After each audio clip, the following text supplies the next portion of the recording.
देख रहे हैं अवाम के उठाए गए सवालात, हालत हाजरा पर तबसरों, तज्जियों, खबरों पर मुहित प्रोग्राम न्यूज लाइन रिदा सैफी के साथ।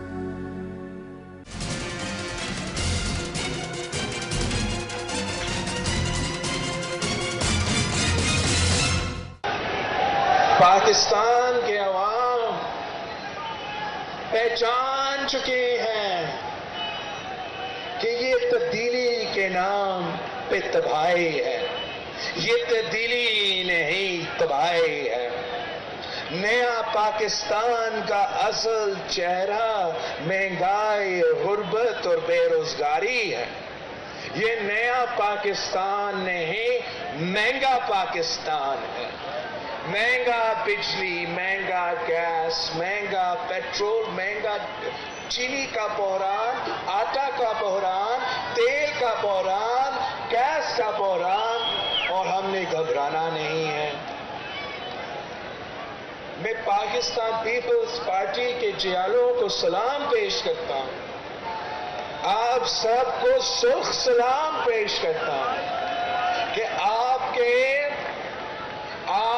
एक दो दिन के मेहनत के नतीजे में, आपकी अवामी मार्च की वजह से कप्तान झुक गया, कप्तान घबरा गया, पेट्रोल की कीमतों में 10 रुपया कम हो गया।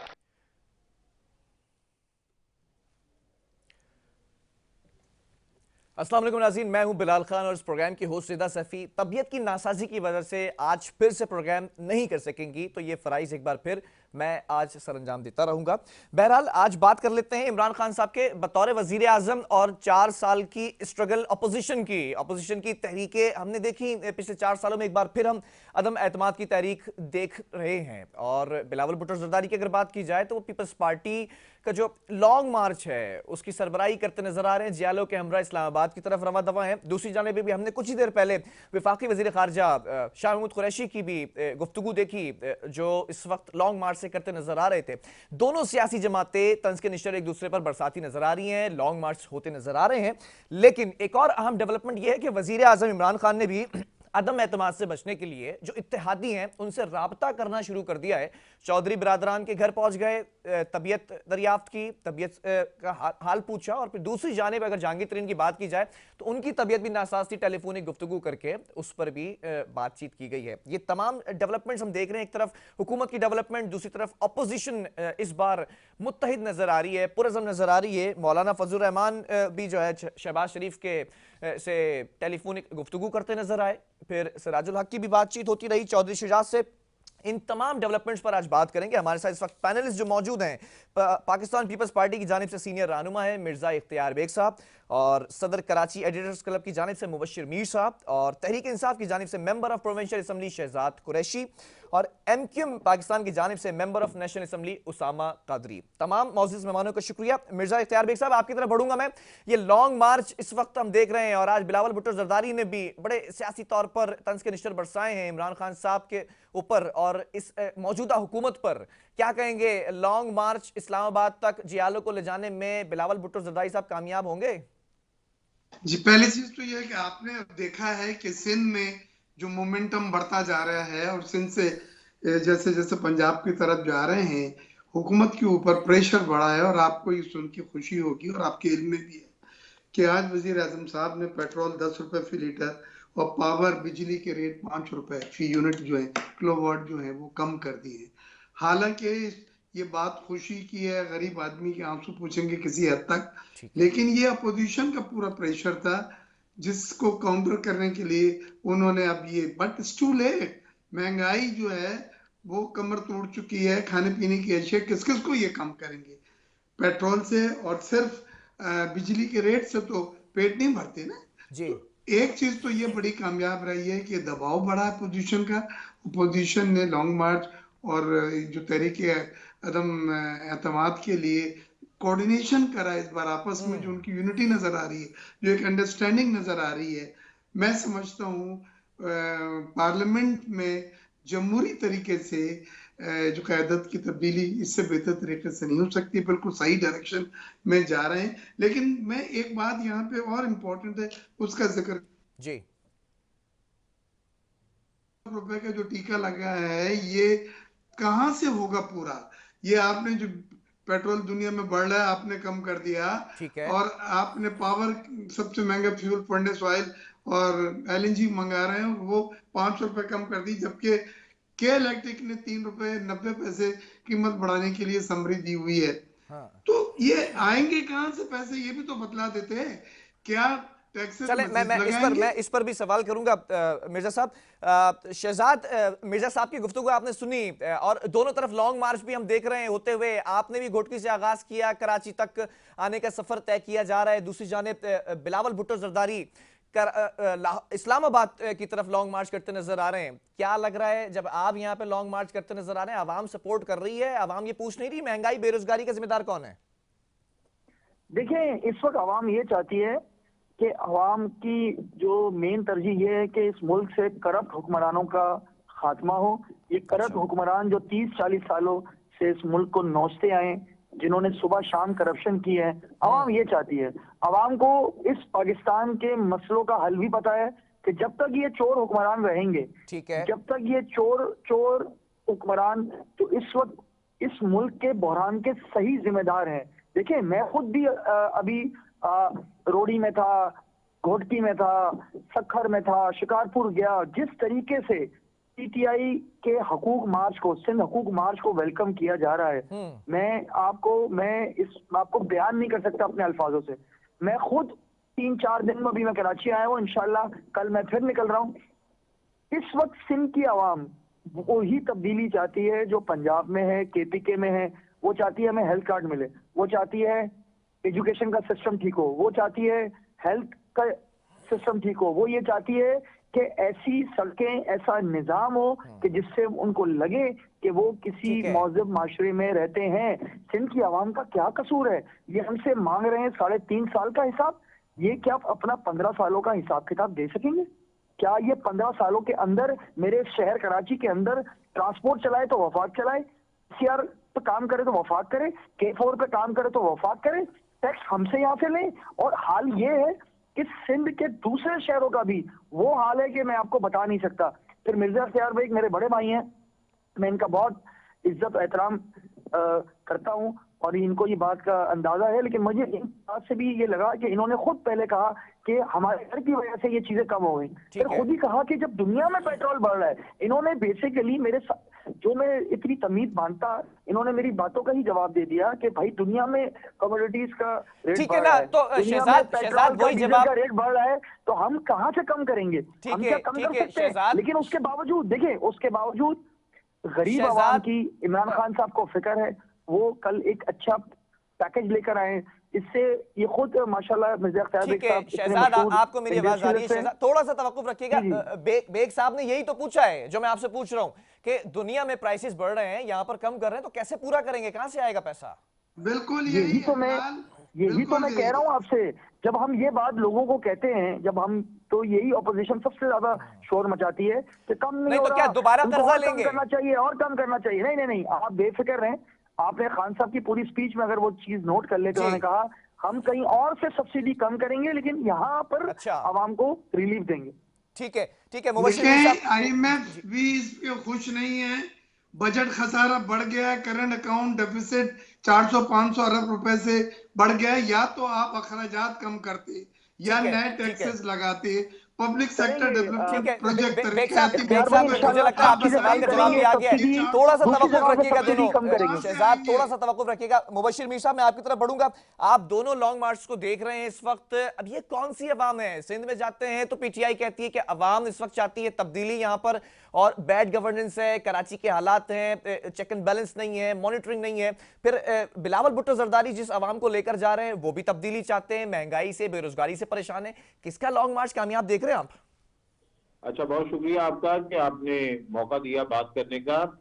अभी तक तो मुझे तो यही लगता है, और मैंने इस पे लिखा भी यही है जी, कि सूबाई हुकूमत वफाकी हुकूमत के खिलाफ लॉन्ग मार्च कर रही है जी, और वफाकी हुकूमत के वज़रा जो हैं वो सूबाई हुकूमत के खिलाफ लॉन्ग मार्च कर रहे हैं। अच्छा, जहां तक पाकिस्तान पीपल्स पार्टी का है, जो अपने आप को सियासी तौर पर एक्टिव करने की कोशिश कर रही है, उन्होंने 38 निकात का एक चार्टर ऑफ डिमांड पेश किया है लॉन्ग मार्च के हवाले से, आपके इल्म में होगा। जी बिल्कुल। अब वो उसमें कोई भी नई बात नहीं है, ये सारा चार्टर ऑफ डिमांड जो है ना एक्चुअली 1973 के आइन में ऑलरेडी दर्ज है। ठीक है। और ये खुद पार्टी कई दफा बरसर इक़्तिदार रह चुकी है। मसलन उसमें क्या लिखा है जी, आजाद अदलिया, आजाद इलेक्शन कमीशन, एनएफसी वार्ड का इजरा, फलां सूबाई हकूक, फलां, ये तो सारी चीजें दर्ज है। अगर आपको ये नहीं मिल रही, पहले तो आप ये बताएं कि आपने क्या इसमें किया। दूसरा ये है कि पार्लियामेंट में आप मौजूद हैं तो पार्लियामेंट का फोरम क्यों नहीं इस्तेमाल कर रहे। ठीक है। और साथ साथ देखिए कंफ्यूजन क्या क्रिएट किया हुआ है। वैसे तो कहा जा रहा है कि भी हम हुकूमत गिराने जा रहे हैं, ठीक है, लेकिन ये कहा जा रहा है कि हम अदम एतमाद लाएंगे। अगर अदम एतमाद लाना है तो लॉन्ग मार्च क्यों कर रहे हैं भाई। अच्छा मुबश्शिर, एक सवाल है, जुज़वी सवाल, फिर मैं बेग साहब की तरफ बढ़ूंगा। क्या ऐसा तो नहीं है सिर्फ एक शख्स को माइनस करने की तैयारी की गई है? एक शख्स को भी माइनस करना है तो लॉन्ग मार्च से तो नहीं होगा। अच्छा। वो तो खुद कह रहे हैं कि एक शख्स को माइनस करने के लिए अदम एतमाद की बात कर रहे हैं। ठीक है। तो अदम एतमाद का मतलब है कि भाई आपने पार्लियामेंट के अंदर ही लोग जो है उनके वोट हासिल करने हैं। चले, ठीक है। रोड मार्च में तो वोट हासिल नहीं होने, वोट तो वहां पे हासिल होने हैं। ठीक है बेग साहब, मुबश्शिर मीर साहब की बात आपने गौर फरमाई होगी। अदम एतमाद भी ला रहे हैं, लॉन्ग मार्च भी ला रहे हैं, अगराज़ व मकासिद क्या हैं? मैं बहुत अच्छा सवाल है और मैं इसका जवाब बिल्कुल देना चाहूंगा।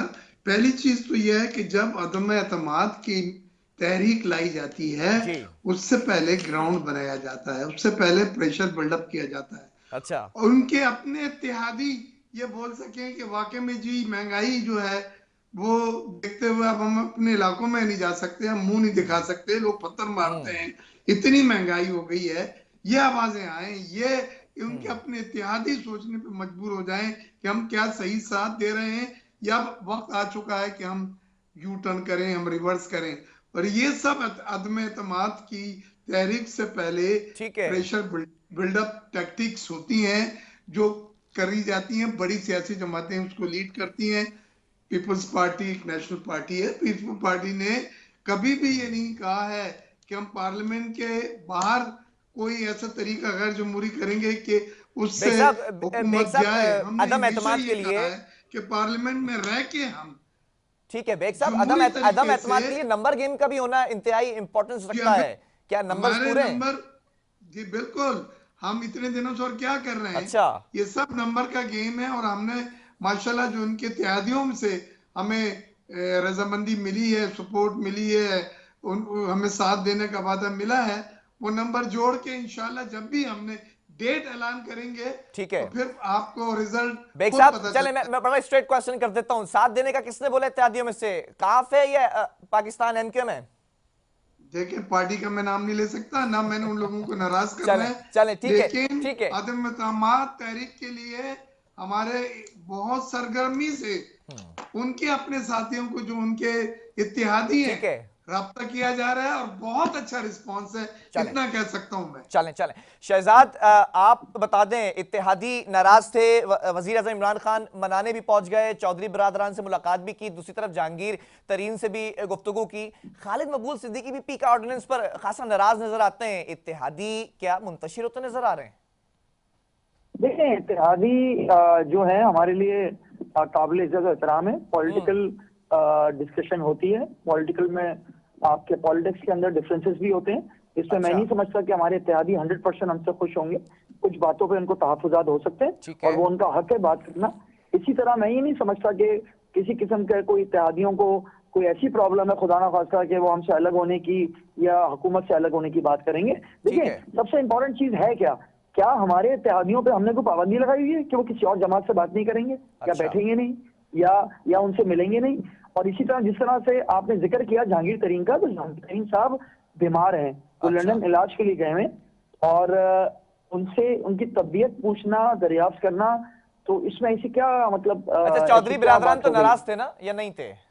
देखिए चौधरी बिरादरान भी कभी हमसे नाराज नहीं रहे, तहफ़्फ़ुज़ात होते हैं। अच्छा, एक सियासत का एक क्या कहना चाहिए, तो तहफ़्फ़ुज़ात दूर कर दिया खान साहब ने आज। चीजें होती हैं तो आपका हुकूमत की जिम्मेदारी होती है कि अपने इत्तेहादियों के तहफुजात दूर करें, उनसे ठीक है। मिलते रहें, आपस में कोई कम्युनिकेशन गैप ना हो।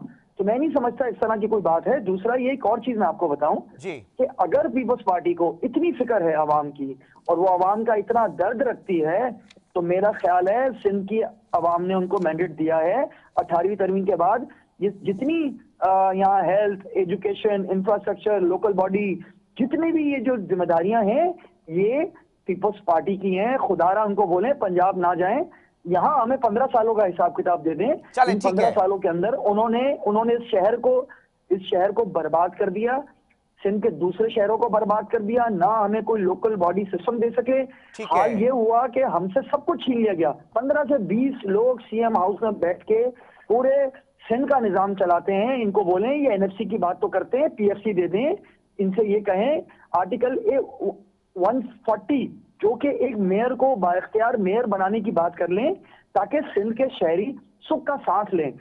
इससे मैं आपको एक और चीज जो सबसे इंपॉर्टेंट है, जो मैं ठीक है शहजाद, पूरे पाकिस्तान आई की गॉट योर आवाम को ये आंसर। बताना चाहता हूँ, ठीक ये है। पंजाब के अंदर 2000-3000 वोट लेते हैं, ठीक है। ये पंजाब मैं के आप अंदर ही की तरफ आ रहा हूं, इस पर अपनी इस साख गुफ्तगू पर बचाने आऊंगा के आपकी चक्करों तरफ। में है, और ये जब तक इस्लामाबाद जाएंगे तो 5000 लोग भी नहीं होंगे चले, इनके साथ। ठीक है मीर साहब आपकी तरफ बढ़ूंगा। मीर साहब, दो क्वेश्चन हैं। पहला क्वेश्चन ये है कि अपोजिशन मुत्तहिद नजर आ रही है। चौधरी शहबाज शरीफ साहब की अगर बात की जाए, मौलाना फजल रहमान की बात की जाए, सिराजुल हक का भी राब्ता हुआ, चौधरी शहजाद की भी बात हुई, आपस में मुत्तहिद होते दिखाई दे रहे हैं। दूसरी जानिब इमरान खान साहब अपने इत्तेहादियों को मनाते नजर आ रहे हैं, लेकिन अगर एमक्यूएम की बात की जाए तो पीका ऑर्डिनेंस के ऊपर हुकूमत के खिलाफ खड़े होने का वाज़ेह ऐलान किया है। क्या लगता है हुकूमत इत्तेहादियों को मनाने में कामयाब होगी या फिर अपोजिशन मुत्तहिद होती नजर आएगी? देखिए, मुझे तो नहीं लगता कि गवर्नमेंट के साथ जो है उनके इत्तेहादी नाराज हैं, क्योंकि जो लोग जो हैं वो कैबिनेट में हैं, या परवेज इलाही साहब जो हैं वो स्पीकर पंजाब असेंबली हैं, तो किसी ने भी अपने पोजीशन से हटने का तो ऐलान नहीं किया, बल्कि मोहम्मद इलाही साहब ने तो कैटेगोरिकली कहा कि हम प्राइम मिनिस्टर के साथ हैं। नंबर 1। नंबर 2 ये है कि जो अपोजिशन का एक्टिव होना ठीक है, उनका राइट है, बिल्कुल एक्टिव हुए हैं, लेकिन अपोजिशन को अभी तक ये किसी को भी कोई ये जो है ना इस पे कंफ्यूजन है कि अगर तरीके एतमाद पेश करें कामयाब हो जाए तो बाद का सिनेरियो क्या है, उस पे कोई भी वाजे नहीं है। इसलिए फजल रहमान साहब बार बार कह रहे हैं कि अभी सिर्फ अदम एतमाद पर तवज्जो देनी चाहिए। इसी वजह से उनकी अपोजिशन की जमातें इस पे एग्री नहीं कर रही। ठीक है मीर साहब, माजी में हमने देखा बड़ी अदम एतमाद की तहरीकें भी आई और बड़ी तहरीक चलाई गई हैं, लेकिन नाकामी का सामना करना पड़ा अपोजिशन को। इस बार अपोजिशन जमातों में से कोई पीछे तो नहीं हटेगा? मुत्तहिद रहेंगे क्या आखिरी दम तक, इस्लामाबाद जाने तक एटलीस्ट? मेरा ख्याल इस्लामाबाद तो पहले भी लोग जाते रहे, अभी भी चले जाएंगे, लेकिन ना तो इस लॉन्ग मार्च से अदम एतमाद आएगी, ना अदम एतमाद ये पेश करने की पोजीशन में होंगे। इसलिए मेरा ख्याल है ये सिर्फ अपनी पार्टी का ही इम्तिहान ले रहे हैं या उसे अपने कारकुनों को एक्टिव करने की कोशिश कर रहे हैं। ठीक है, मैं कमर्शियल ब्रेक की तरफ बढ़ूंगा, लेकिन एक जस्ट मुझे शॉर्ट आंसर चाहिए मीर साहब। जैसे बेग साहब ने भी बात की और फिर शहजाद ने भी बात की, क्या प्रेशर डेवलप्ड हुआ था अपोजिशन का जिसकी वजह से खान साहब ने जो खिताब किया उसमें प्राइस कम किए हैं, 1 साल का स्टे लिया है, बहुत सारी फ्लेक्सिबिलिटीज दी हैं? ओवरऑल अगर आप देखें तो हुकूमत जब से बनती है ना, पाकिस्तान हो जैसे मुल्क में हमेशा हुकूमत प्रेशर में ही होती है। ठीक है। खान साहब के ऊपर तनकीद जो होती है सिर्फ इस लॉन्ग मार्च से नहीं हो रही, बल्कि सोशल मीडिया पे बेइंतहा तनकीद होती है, टेलीविजन पे बेइंतहा तनकीद होती है, अखबारात में बेइंतहा होती है। तो वो प्रेशर तो एक खास तौर पर ये भी हुआ ना कि आपने देखा जब जंग का आगाज हुआ है रशिया का और यूक्रेन का, तो उससे जो है ना एक फियर जो है वो बड़ा क्रिएट हुआ। बहरहाल हुकूमत का काम यही होता है कि अगर उसके ऊपर जो प्रेशर आया भी है अपोजिशन के इस तहरीक की वजह से, तो उसको काउंटर करने का भी राइट था, उन्होंने काउंटर कर लिया, उन्होंने प्राइसेस कम कर दी, जिससे उन्होंने अवाम के अंदर एक अपनी पोजीशन बेहतर करने की कोशिश की है। तो हो सकता है कि उससे जो है उनको इससे तकवीयत मिले। ठीक है, एक कमर्शियल ब्रेक की तरफ बढ़ेंगे, उसके बाद फिर कंटिन्यू करेंगे कि वजीर आजम इमरान खान ने इत्तेहादियों से मुलाकात की है, मनाने में कामयाब हुए हैं, तहफ़्फ़ुज़ात दूर करने में क्या कामयाब हुए हैं, एमक्यूएम पाकिस्तान का इस पर क्या मौक़िफ़ है, क्यों इतना नाराज नजर आती है, क्यों तहफ़्फ़ुज़ात दूर होते नजर नहीं आ रहे, तमाम चीजें डिस्कस करेंगे वक्फे के बाद। आप देख रहे हैं अवाम के उठाए गए सवालात, हालत हाज़रा पर तबसरों, तज्ज़ियों, खबरों पर मुहित प्रोग्राम न्यूज़ लाइन रिदा सैफी के साथ। देख रहे हैं अवाम के उठाए गए सवालात, हालत हाजरा पर तबसरों, तज्जियों, खबरों पर मुहित प्रोग्राम न्यूज लाइन रिदा सैफी के साथ।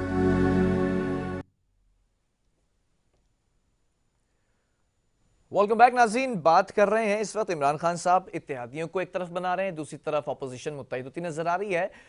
पैनलिस्ट हमारे साथ इस वक्त मौजूद हैं ऑन कॉल और स्काइप पर। मिर्जा इख्तियार बेग साहब, आपसे दोबारा आगाज करेंगे गुफ्तगू का। मैंने पहले भी एक सवाल किया मुबश्शिर मीर साहब से, क्या ऐसा लग रहा है जैसे माजी के अंदर हमने देखा कि सियासी जमातों के अंदर से -1 फार्मूला अपनाया गया, क्या ऐसा लग रहा है कि हुकूमत में से भी कोई -1 होगा? देखिए, इतनी ये आप निटी ग्रिटी डिटेल्स में जा रहे हैं जी। हम फोकस कर रहे हैं तहरीक अदम एतमाद के ऊपर और गिनती के ऊपर, हमारे अपने नंबर, अपोजिशन के अपने नंबर और उनके इत्तेहादी जो नाराज हैं।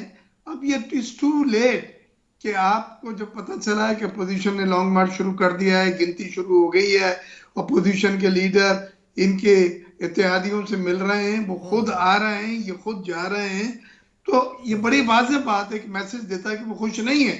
अगर वो खुश होते तो इस तरह से वार्म मुलाकातें अच्छा, बेग और साहब, ओपन चीजें नहीं होती हैं। बहरहाल लेट मी रिमाइंड यू, ये पहला लॉन्ग मार्च नहीं है, ऐसे भी होते रहे बहुत सारे लॉन्ग मार्च 4 साल में हमने देखे, लॉन्ग मार्च तहरीकें चलती रही हैं। क्या इतने कॉन्फिडेंट क्यों इस बार? एतमाद दो अलग-अलग चीजें। ठीक है, इतने लॉन्ग कॉन्फिडेंट क्यों इस मार्च बार? से प्रेशर बिल्डअप होता है। लॉन्ग मार्च से जो ये प्रेशर बिल्डअप हुआ, महंगाई की इशू को जो हमने उठाया, तो आज आपने देखा कि इन्होंने 10 रुपए, बहुत खतीर रकम है, और 5 रुपए बिजली के एकदम से कम करे। ये नॉर्मल हालात में वो नहीं करते।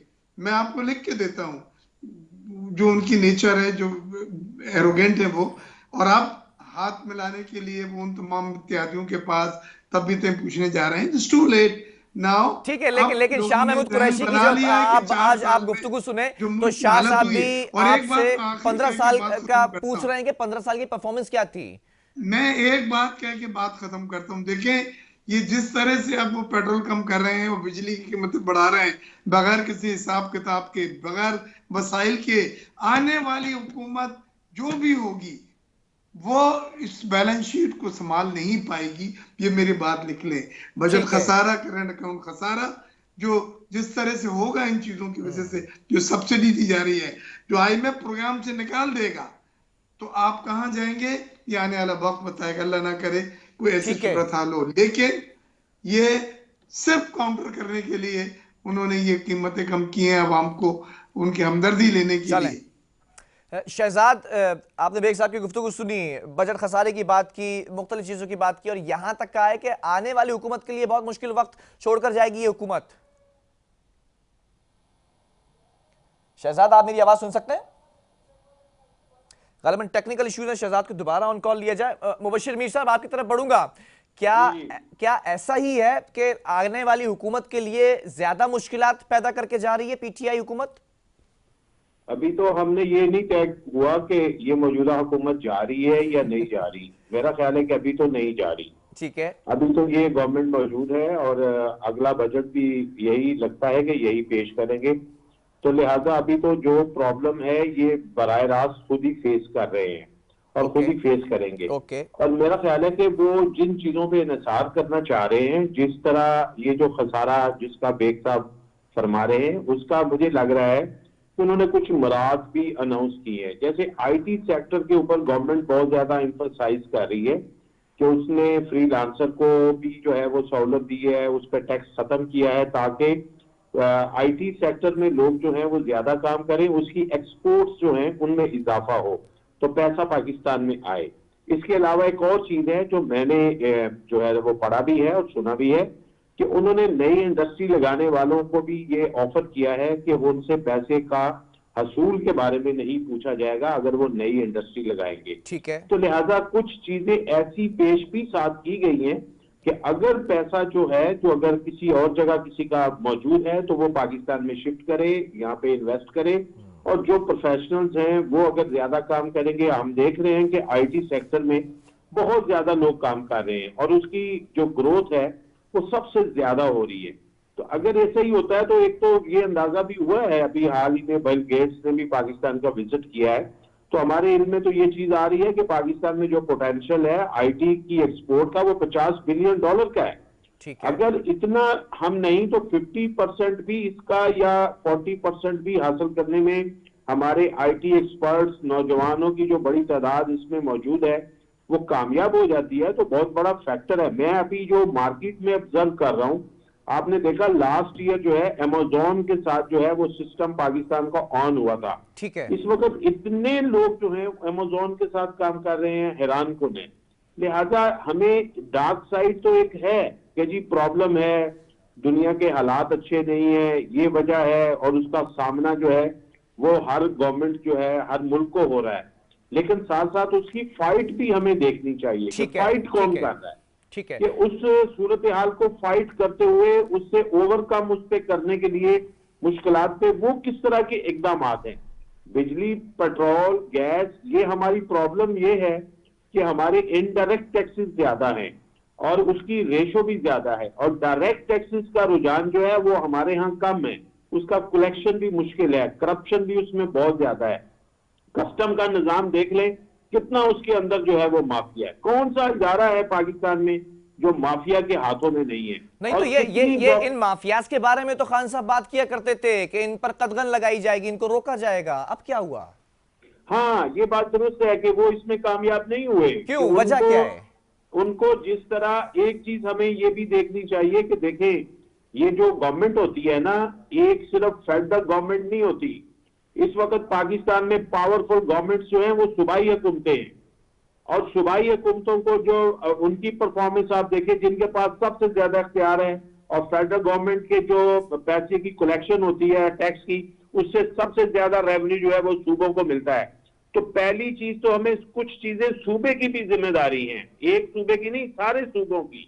फिर इसी तरह सूबों ने जो डिलीवर करना होता है उन्होंने बल्दियाती निजाम से डिलीवर करना होता है। ठीक है। अगर बल्दियाती निजाम ही नहीं है पूरे मुल्क में तो डिलीवरी कहां से आएगी? तो लिहाजा जो तीनों लेवल की गवर्नमेंट्स होती हैं, फेडरल, सूबा और बल्दियात, इन तीनों की परफॉर्मेंस से मुल्क तरक्की करता है। कोई एक सेक्टर जो है वो मुल्क को तरक्की नहीं करा सकता। ठीक है। बेग साहब, आखिरी कमेंट भी आपका चाहूंगा। शहजाद की गुफ्तगू का आगाज था आपसे 13 सालों का, और जितने साल हुकूमत की है सिंध में उसका भी हिसाब शाह महमूद कुरैशी आज की जो गुफ्तगू कर रहे थे अभी कुछ देर पहले मेरे प्रोग्राम से पहले ही, तो उसमें भी ये पूछ रहे थे कि आपसे हिसाब अगर मांगा जाए आपकी हुकूमत का सिंध में, तो क्या किया है सिंध में? देखिए, अगर वहां के लोग इतने मायूस हैं जी। और खुश नहीं हैं, तो अभी जितने बाई इलेक्शंस हुए हैं सिंध में, उसमें ओवरवेलमिंग मेजॉरिटी के साथ पीपल्स पार्टी को वोट मिला है। मैं नहीं दिखाऊंगा और ना बताऊंगा, लेकिन पब्लिक प्राइवेट पार्टनरशिप में, हेल्थ केयर में, नेशनल इंस्टीट्यूट ऑफ कार्डियोवास्कुलर के जो वेरियस इंस्टीट्यूट्स हैं वॉलंटियर सिंध में जो बनाए गए हैं, वो अपनी मिसाल आप हैं। टंडो आदम का जो इंस्टीट्यूट है वो पूरी दुनिया में उसको लोग रिकग्नाइज कर रहे हैं। तो इस तरह से हमें एक दूसरे के ऊपर बात टाल के कि जी नहीं किया, जी किया, नहीं जाना चाहिए। ज्यादा इम्पोर्टेंट चीज ये है कि अभी जो मुबश्शिर साहब ने बात कही थी कि जी वो आईटी सेक्टर को उन्होंने मराद दी है, ये दो मुख्तलिफ चीजें हैं जिन्हें मिक्स कर दिया गया है। आखिरी जुमला है जी प्लीज, ये जो डिस्काउंट दिए हैं, जो कीमतें कम की हैं, इसका इम्पैक्ट पड़ेगा बजट पे, करंट अकाउंट पे, और कम से कम इधर तो अप्रिशिएट करें ना हुकूमत को। लेकिन वो आईटी वाला के जो है वो तो एक मुलाजमतें क्रिएट करने के लिए एक अच्छा इकदाम है। उन्होंने मराद दी है लोगों को जॉब, उससे नई मुलाजमतों के मौके पैदा होंगे, एक्सपोर्ट बढ़ेगी, वो एक अलग चीज है। ये जो रेवेन्यू जो आपका इसमें 400-500 अरब रुपए का लगेगा, उसका इम्पैक्ट आपके लिए संभालना मुश्किल होगा। ये मेरी बात आप लिख लें, क्योंकि कोई वसाइल आप नहीं पैदा कर सकेंगे उसके, और ना बता सकें कि इसको किस तरह से आप पूरा करेंगे। ठीक है, बहुत शुक्रिया तमाम मौजूद मेहमानों का। पाकिस्तान पीपल्स पार्टी की जानिब से मिर्जा इख्तियार बेग साहब का, सदर कराची एडिटर्स क्लब मुबशिर मीर साहब का, MP तहरीक इंसाफ शहजाद कुरैशी का, और उसामा कादरी साहब जो MQM की जानिब से MNA हैं, वो कुछ मसरूफियात की बिना पर हमें ज्वाइन नहीं कर सके। बहरहाल इस वक्त देखना यह है कि वज़ीर आज़म इमरान खान इत्तेहादियों के जो तहफ़्फ़ुज़ात इस वक्त देखे जा रहे हैं उनको दूर करने में कामयाब हो चुके हैं या कामयाब हो जाएंगे, या इससे पहले लॉन्ग मार्च इस्लामाबाद की तरफ पहुँचता नजर आएगा और जो अपोजिशन जमातें हैं वो मुत्तहिद होती नजर आएंगी। प्रोग्राम का वक्त खत्म हुआ है। अल्लाह हाफिज़। आप देख रहे हैं अवाम के उठाए गए सवालात, हालत हाज़रा पर तबसरों, तज्जियों, खबरों पर मुहित प्रोग्राम न्यूज़ लाइन रिदा सैफी के साथ।